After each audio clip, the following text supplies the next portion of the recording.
I'm Father Stephen Riley. I'm recording a short series of videos for Holy Week, which allow us to enter into the mystery of these days using guided imaginative meditation, which was made popular by St. Ignatius of Loyola. Yesterday we were looking at the events of Palm Sunday, but we sometimes forget that the Gospels tell us that Jesus, immediately after being acclaimed by the crowds, entered into the city of Jerusalem and entered the temple where he expelled the money changers.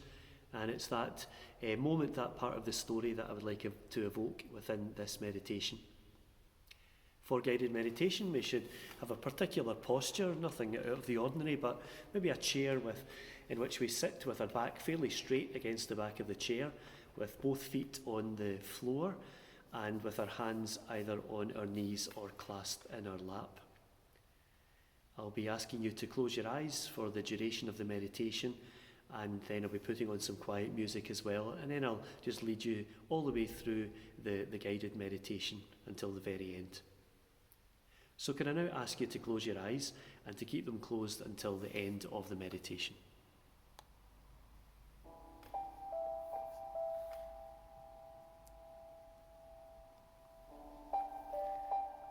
I'd like you to listen to the music in the background,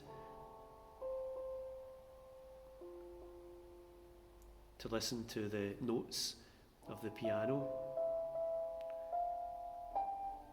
and just to allow the music to relax you.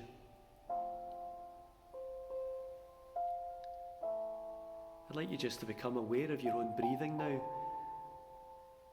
You don't need to change your breathing, but just be aware of yourself breathing slowly in and out.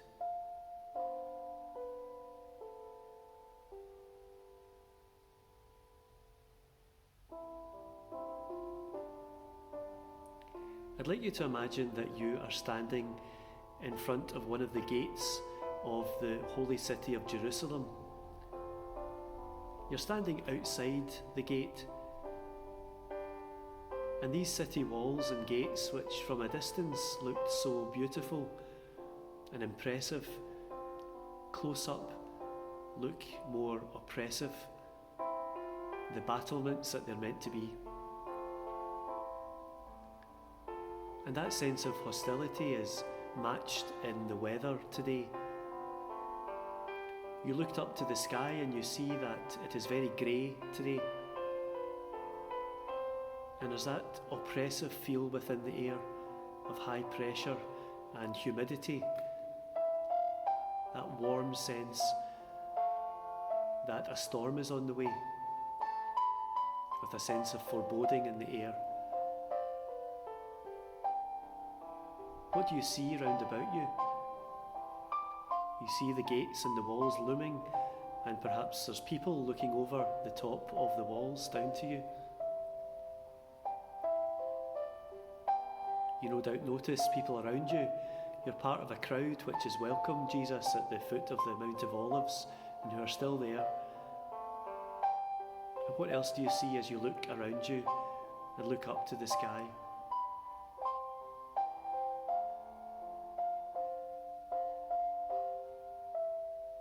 What do you feel?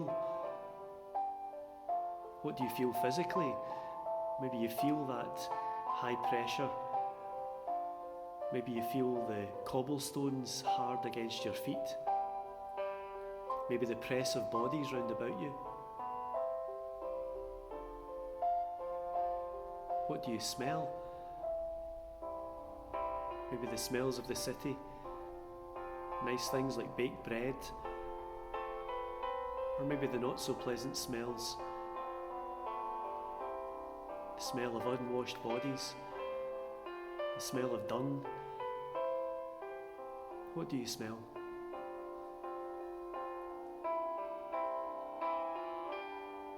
What do you hear? No doubt the shouts of the crowd, but they seem to have dulled down now. The excitement, although it's still there, has become a kind of tension. There's an electricity in the air. Maybe you can hear that in people's voices as they murmur.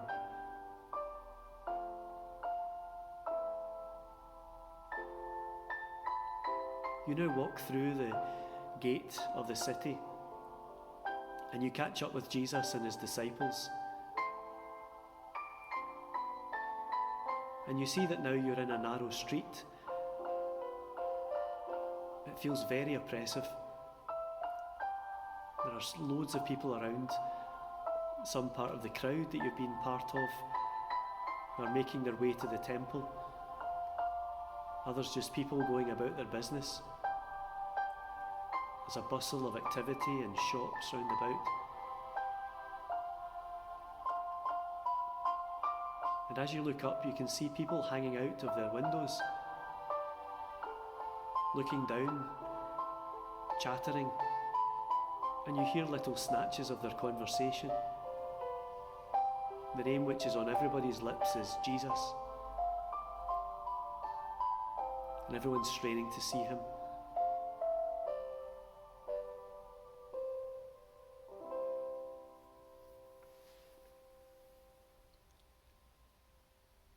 You make your way up through the streets, and now you realise that you're out into the square which is in front of the Holy Temple of Jerusalem.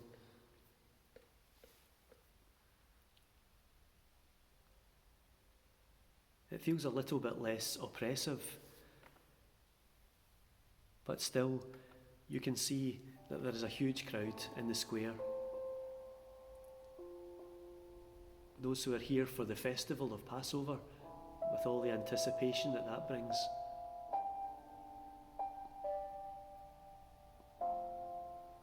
But also other people who are curious about Jesus, wanting to catch sight of him.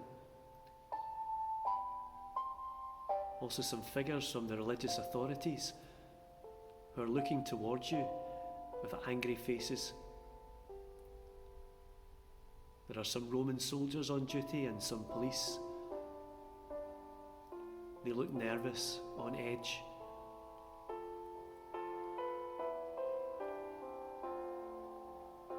And as you fall into step with Jesus as you cross the square, you look at his face. How does he look?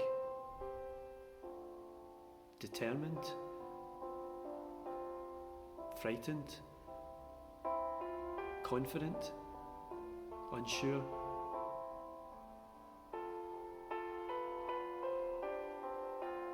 Is there anything you want to say to him in this final moment you have with him? Maybe something to encourage him, or even a warning?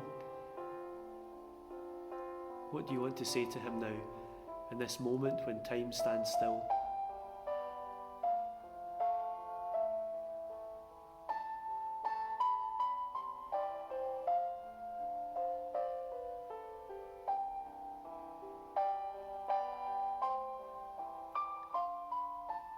But before you know it, you're swept along by the crowd,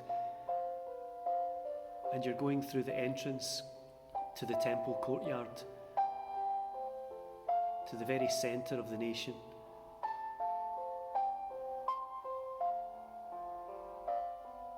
You're filled with anticipation, again because of the crowds that are here jostling. The money changers with their tables, ready to change the Greek and Roman money which the temple won't accept into Jewish money.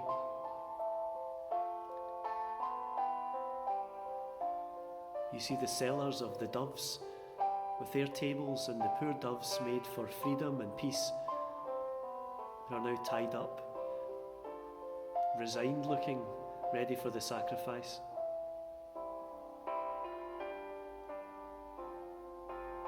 And as you look at Jesus, his face begins to darken.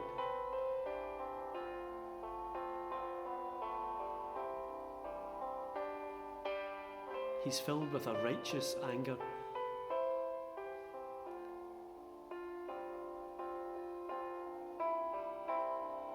And as he moves towards the money changers, there's a thunderclap in the sky, and the storm arrives. The rain starts to lash down. It hits the paving stones of the courtyard, and you see the raindrops bouncing off. And Jesus starts to overturn the tables. There are coins flying everywhere. And the money changers are furious. Some of them fall over when Jesus overturns the tables. Others try to get to him and slip on the cobblestones. And onward Jesus goes. "You are turning my Father's house into a robber's den," he says. He takes the doves and begins to set them free, and they begin to fly up into the sky.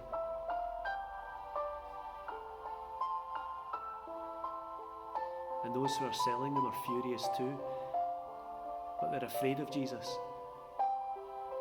There's such an authority about him that they daren't do anything.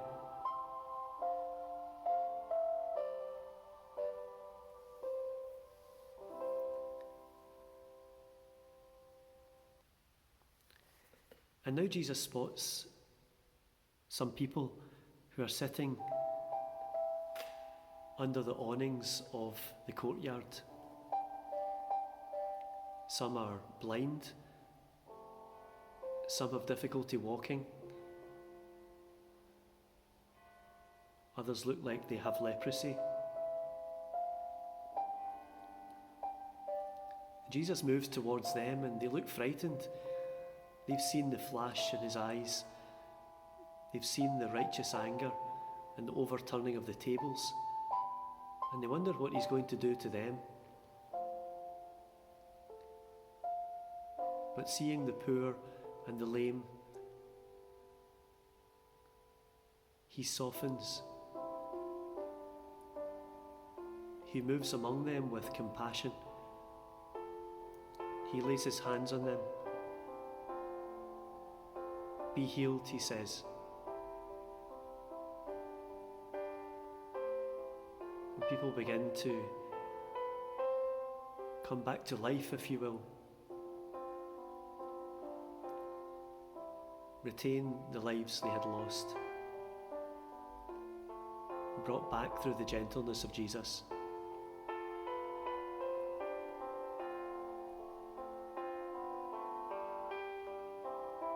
You look around you at the money changers picking up their tables, at the anger of the religious authorities, at the gratitude on the faces of those who have been healed. And you look to Jesus.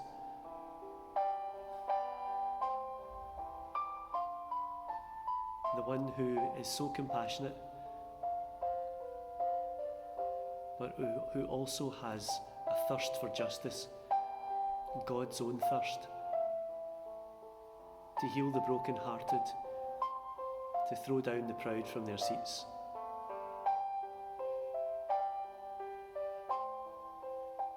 And in your heart you wish to follow this Jesus, whatever sacrifice it might entail.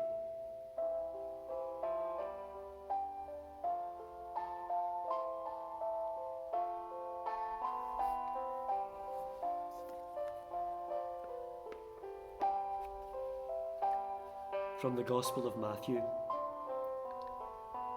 And as he went into Jerusalem, the whole city was shaken, saying, "Who is this?" And the crowds were saying, "This is the prophet Jesus, the one from Nazareth in Galilee." And Jesus went into the temple, and he expelled all those who performed commercial transactions in the temple. And he overturned the tables of the money changers, and the chairs of those who were selling doves. And he said to them, "It is written, 'My house shall be called a house of prayer,' but you are making it a cave for bandits." And blind and lame people came to him in the temple, and he cured them.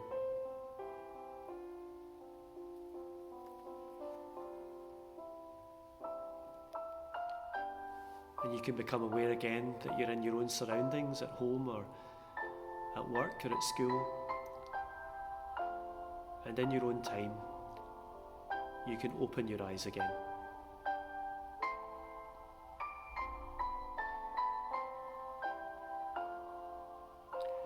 I hope you've enjoyed that dramatic scene from the Gospel of Matthew, which we're following in this year A of the liturgical year, and I'll see you soon.